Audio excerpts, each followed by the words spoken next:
muchos de ellos se hicieron intérpretes de diferentes lenguas, el español, el portugués, el holandés, etcétera, etcétera.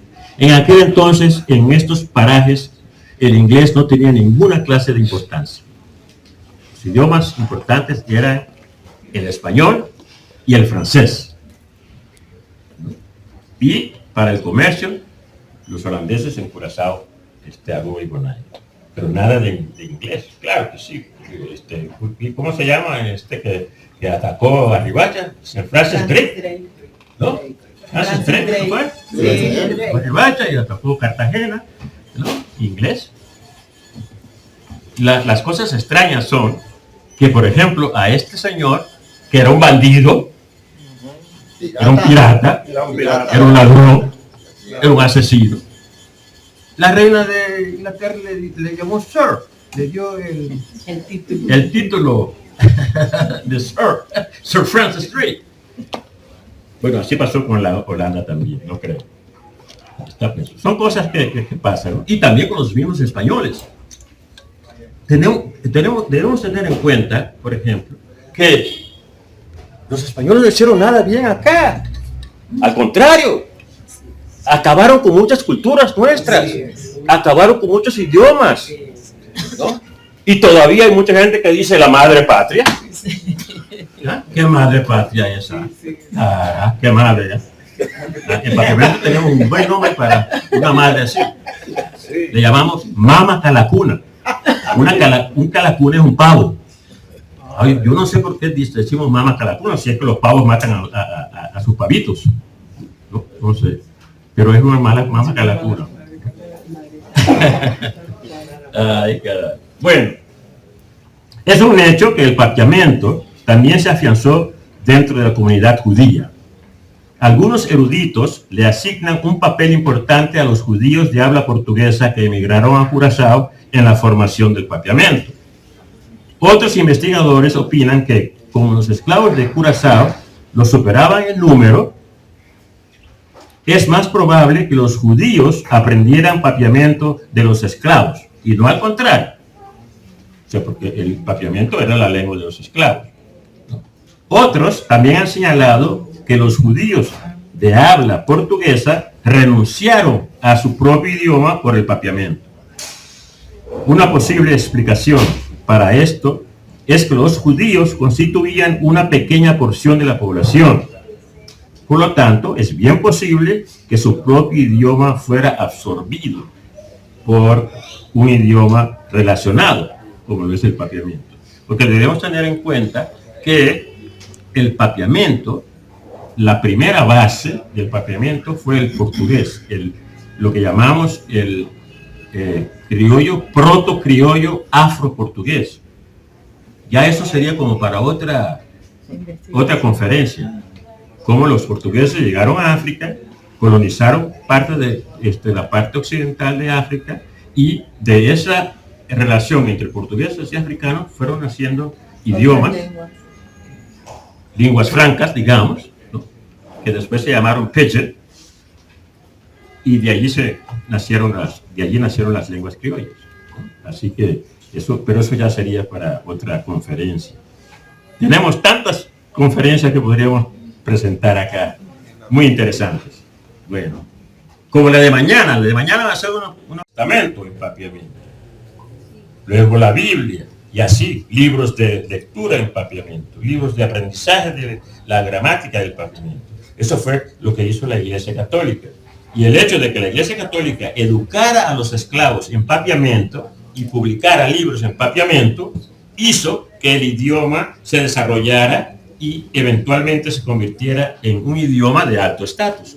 Un idioma escrito, un idioma que tiene libros, etc. Entonces sube el estatus del idioma para toda la población. Sería interesante discutir mañana sobre el Wayuunaiki, ¿no? Y cómo fue su desarrollo en todo esto, cómo ha sido, cuántas miles o no miles o cientos de obras hay publicadas en Wayuunaiki, o no se llega al centenar. ¿Cómo estamos con el Wayuunaiki? ¿No? Yo quisiera que discutiéramos eso mañana. La iglesia protestante también tuvo su influencia. En 1858, el reverendo Nicolás Adriano Schiperi asumió sus funciones como primer pastor protestante en Aruba. Pronto se dio cuenta de que pocas personas en Aruba hablaban holandés y que necesitaría aprender papiamento para poder dar sus sermones. En 1862 publicó un catecismo en papiamento. Ya la Iglesia Católica había publicado antes. Por ejemplo, el primer catecismo que publicó la Iglesia Católica fue en 1825.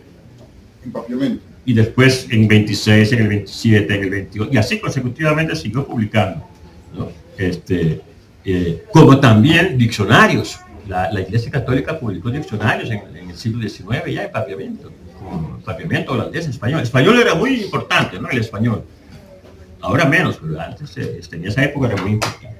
Y él publicó un catecismo en papiamento para el uso de los protestantes de Aruba. Probablemente esa fue la primera publicación religiosa protestante en papiamento. Podemos asumir... siguiente, por favor. Siguiente. Acá vemos, por ejemplo, las publicaciones que hizo el reverendo Schiperi, que son esta acá, Catequismo, escrito, y esas son de diferentes otras personas. También es de Schiperi, Buque de Pidimento, acá es de Putman, Camila de Cruz, etcétera, etcétera. Publicadas en el siglo XIX. Mediados del siglo XIX, allá por el 1844, y como decíamos, 47, y como decíamos, los del reverendo Schiperi en 1862. Podemos asumir que la publicación de todos estos textos en papiamento, tanto por la Iglesia Católica como por la Iglesia Protestante, fue una motivación para el reconocimiento del papiamento como una lengua valiosa en todos los estratos de la población. Eso le dio al papiamento un auge, ¿no? Y ahora llegamos a las yayas. Siguiente. Este es un factor muy importante. ¿Por qué?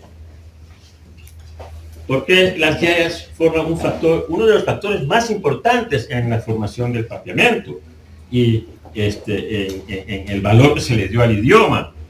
Porque la yaya hablaba solamente papiamento. Sus amos tenían sus negocios, etcétera, etcétera. La que quedaba con los muchachitos en la casa era ella sola. Y lo que le hablaba a los muchachos era puro papiamento. Entonces, todos estos niños, hijos de ese estrato alto de la población, tanto los judíos como los holandeses, aprendían, eran papiamento, más que todo, más que su propio idioma de los padres. Y eso tuvo una influencia muy, muy, muy grande para la evolución del papiamento. Fue maravilloso. Casi todas las sirvientas, para decirlo así, que había, eran negras. Y lo que hablaban era papiamento, no sabía holandés. Así que eso siguió hasta después de la liberación, la abolición de la esclavitud en el 63, ¿no? Así que ya sabemos el papel de las yayas. Estas mujeres jugaron un papel extremadamente significativo en la crianza y en la educación de los niños blancos, con el efecto de que los niños crecieran con facilidad para aprender el papiamento.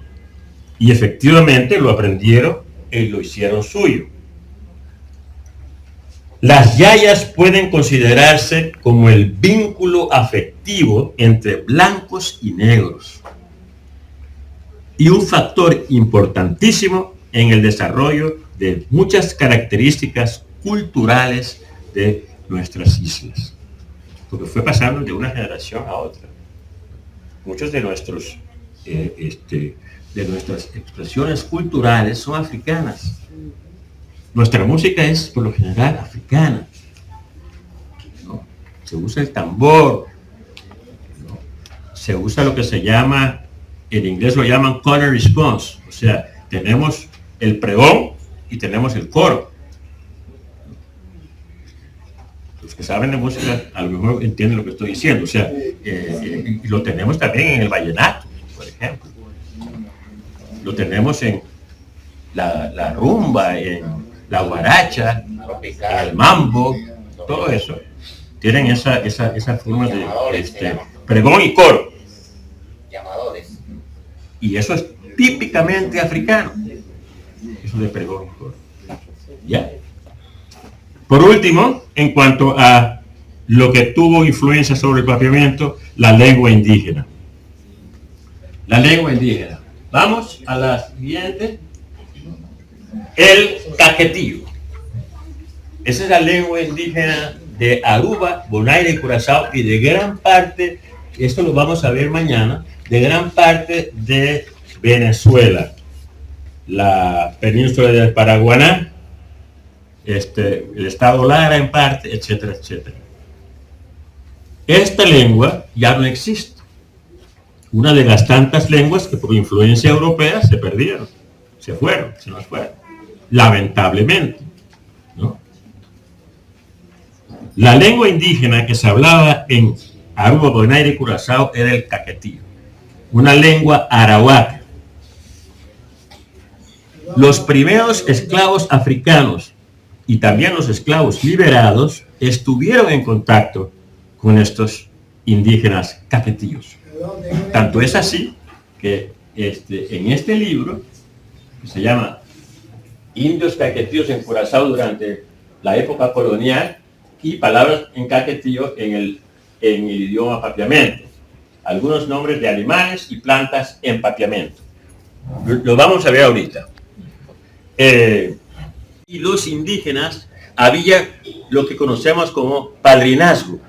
O sea, bautizaban los unos a los hijos de los otros. Y eran compadres, o mejor dicho, compadrazgo, ¿no? O comadrazgo, comadre, compadre, etc. Entre los caquetillos, los indígenas, y los esclavos africanos. No sé cómo sería eso acá, en La Guajira, si también existió eso entre los guayús y los esclavos que hubo acá en La Guajira, africanos. No sé si se han hecho estudios sobre eso. Que sí había relación entre ellos, allá. Y me imagino que acá también la habría, pero no sé, no lo he visto así escrito todavía. Es muy importante. Porque a nosotros nos hace falta mucha documentación, ¿no? Sí. Decía que los esclavizados llegaron, la mayoría fueron hombres, pocas mujeres. ¿Entiendes? Entonces tomaban a los indígenas, a los güeyos, como mujeres. Sí. Entonces sí hubo esa relación. Así hubo la relación. Claro. ¿Y por qué no? Ya entiendo, sí. Sí. Correcto. Sí. Muy bien. Okay. O sea que decíamos, los primeros esclavos africanos y esclavos liberados estuvieron en contacto con estos indígenas caquetillos. Aunque la población no era muy numerosa, los indígenas estuvieron definitivamente presentes y formaron parte del sustrato cuando surgió el papiamento.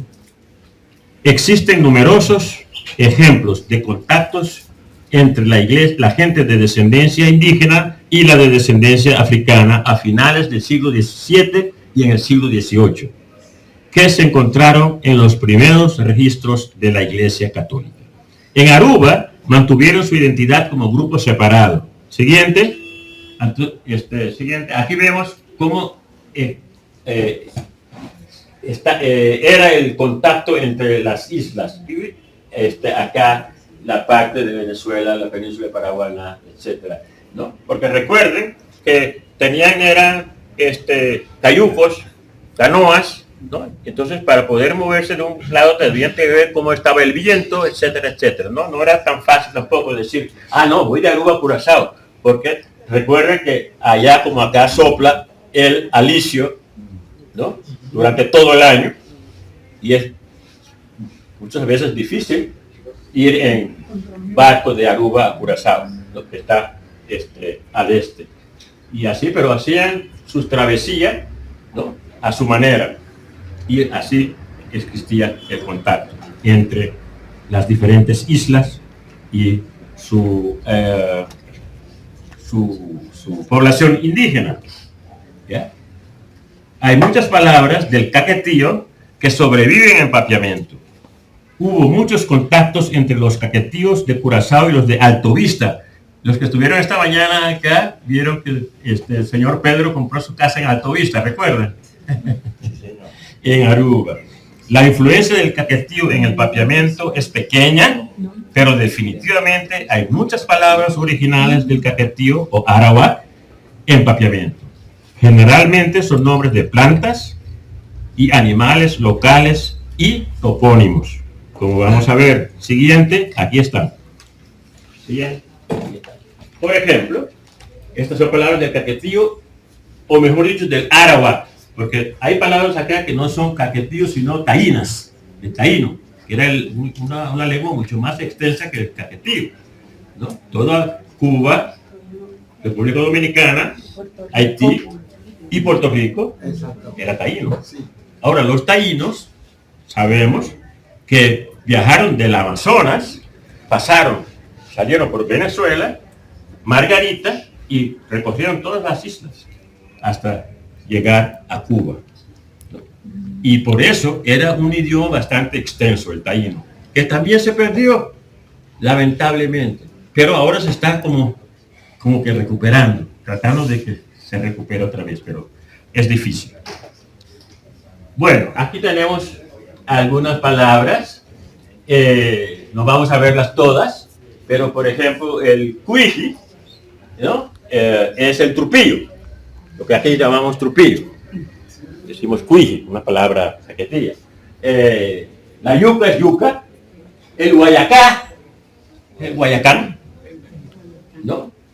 Papaya lo conocemos. Pita es una clase de agaves, WIC, que ustedes saben, era la compañía que transportaba esclavos desde África para acá, para esta parte del mundo, para América.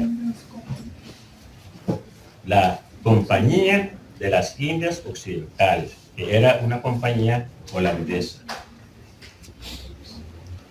Cuando empezaron a traer esclavos, financió algunas escuelas públicas reservadas para un puñado de protestantes blancos. Los otros grupos lingüísticos y las confesiones religiosas se ocupaban de su propia educación. Un pequeño número de negros libres recibía educación de misioneros católicos en Papiamento, ya que los esclavos inicialmente estuvieron excluidos de la educación y se les prohibía aprender el holandés, como dije ahorita. Sin embargo, a los esclavos se les permitió recibir instrucción religiosa de la misión católica, que finalmente se transformó en un programa de educación formal para los esclavos. Después de la abolición de la esclavitud, toda la educación de los esclavos liberados seguía en Papiamento primero. En 1936, cuando los Países Bajos finalmente prohibieron toda discriminación basada en la religión, las escuelas católicas pudieron obtener financiación. Escuchen lo que va a pasar. La única condición para recibir esa financiación era que tenían que utilizar el holandés. O sea, ya no se podía utilizar el Papiamento.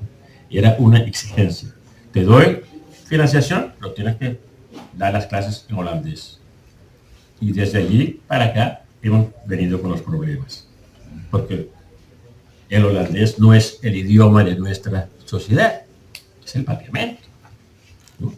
Así que, por esa condición, ¿no?, tenemos el problema que tenemos aún hoy en día en nuestra educación. Después vendremos eso. Aunque todavía había defensores del uso del Papiamento en ese momento, en 1936, a partir de ese momento, la influencia de los holandeses y del idioma holandés siguió creciendo en la educación.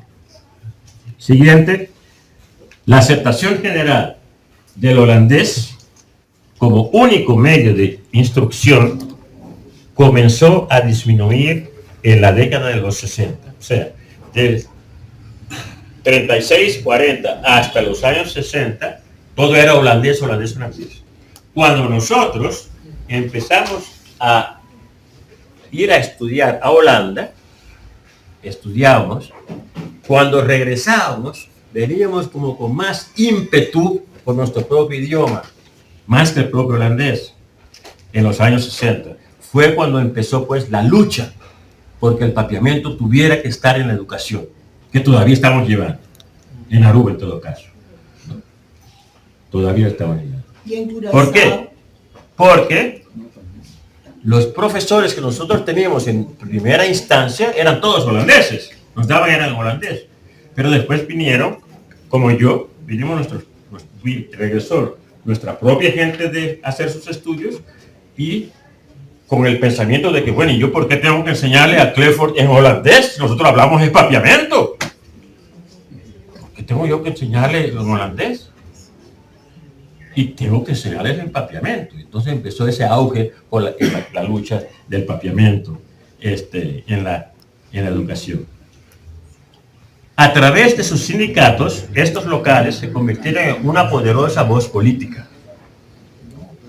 criticando la situación educativa que perjudicaba a los niños locales porque tenían que aprender a leer y a escribir en un idioma extranjero, el holandés.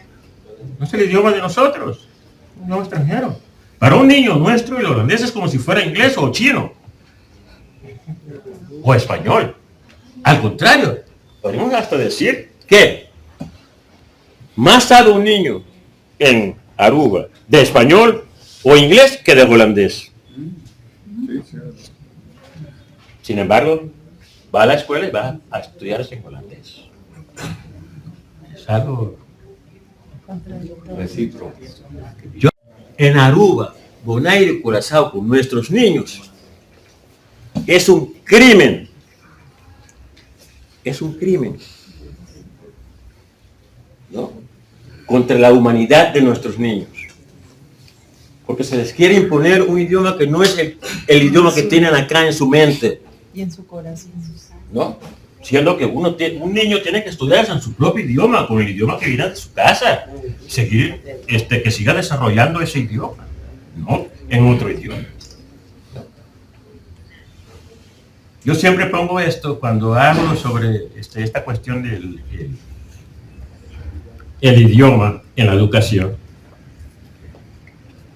Un niño nace en su casa, se cría en su casa, hablando Wayuunaiki durante 4 años, 5 años o 6 años, hablando solamente ese idioma. Llega a la escuela y de repente le dicen, no, tú no vas a estudiar en Wayuunaiki, sino en español. ¿Qué es lo que pasa? Que un niño así, cuando empieza a estudiar, no solamente está aprendiendo a leer y a escribir, sino que está aprendiendo también el idioma que se le enseña, el español, en este caso. Eso es lo que pasa con nuestros niños también. Cuando un niño llega a la escuela en Aruba, Bonaire o Curazao, viene con un bagaje lingüístico en su propio idioma, en el papiamento. Pero entonces ahí le dicen, no, pero tú no vas a seguir estudiando el papiamento, ¿no? O sea, 6 años, digamos, un idioma, llega acá, va a tener que aprender a leer y a escribir aquí empezando en cero, ¿no? A estudiar en otro idioma. Y lo que pasa es eso, que no solamente el niño va a estudiar a aprender a leer y a escribir, sino que tiene que aprender también el otro idioma. ¿Ustedes saben lo que hace eso con nuestra mente? ¿Saben los procesos mentales por los que uno pasa cuando aprende a leer y a escribir? Son muchísimos. Se ha probado que son muchísimos los procesos mentales cuando uno aprende a leer y a escribir. ¿Por qué? Cuando uno habla, está utilizando la mente para lo que es algo auditivo. Solamente se son sonidos que se escuchan y se pronuncian.